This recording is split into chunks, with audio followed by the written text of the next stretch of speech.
We're going to be talking tonight about how to handle the objection of I'm too busy or I don't have enough time. It's a very, very common objection, but it's difficult sometimes to actually answer it correctly because there's three different versions of it. Okay, and that's what makes it a little bit difficult is that if you answer version number 2 and the prospect actually gives you version number 1, then you've not helped that prospect at all. Right? You're probably upset them. One of the ways that you can get I'm too busy is a legitimate I'm too busy. You know, you call them up and they're in the middle of a quarrel with their family member. All right? A little disagreement going on in the household, and you call in the middle of it, and you're all chipper and sounding rosy, and it's just bad timing. You know, it's a legitimate, I'm too busy at the moment. So do not handle that objection the way that you would handle, I don't have time to build a business, right? The other type of objection that you can very, very commonly get, it comes up when you fail to use the inviting formula. It's particularly the qualify and the invite part of the inviting formula. Like, let me give you an example. See, there's the second type of this particular objection is frame of mind. Some people just absolutely live in the zone of I don't have enough time. And you can tell this by listening to what it is that they have to say. They'll use the phrase quite often. I don't have time, I'm too busy. And, the real issue here is that this person has forgotten who actually controls their time. Right? They think that somebody else controls their time.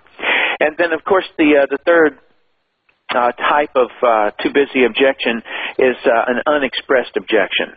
And an unexpressed objection is basically an excuse. So they use I don't have time or I don't, I'm too busy as an excuse from telling you the truth. All right, so they can't. The idea of telling you that they don't want to do it is too much for them to handle, and so they would rather say I don't have time. And we as a society have just basically really bought into that it's okay to use the excuse I don't have time. What I'm trying to do is give you these three scenarios because your ability to identify which real objection that you're getting or which real question or statement that you're getting is really the very first milestone that you're going to have to do correctly or identify correctly if you want to solve the problem. Okay, so you've got to identify it right. Right? So a legitimate one, the way you would identify that particular one is that you listen to what the person says. Okay? And if they say, I'm on the phone long distance right now, can we do this another time?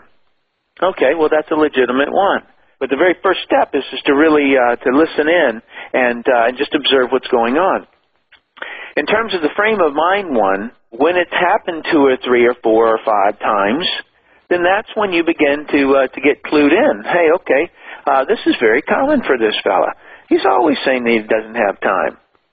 Okay, so that particular person needs help, and so you have to identify this one correctly.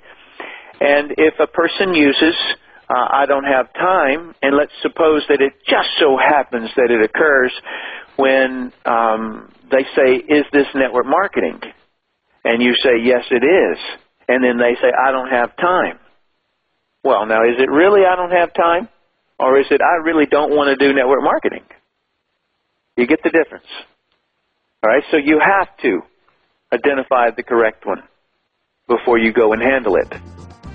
This Hot Topic briefing was taken from one of Tim's monthly MLM training calls. Want to get more people to join your MLM business? Tim built a downline of 56,000 people in 5 years, starting part-time. See exactly how he did it at www.firstclassmlmtools.com/free01.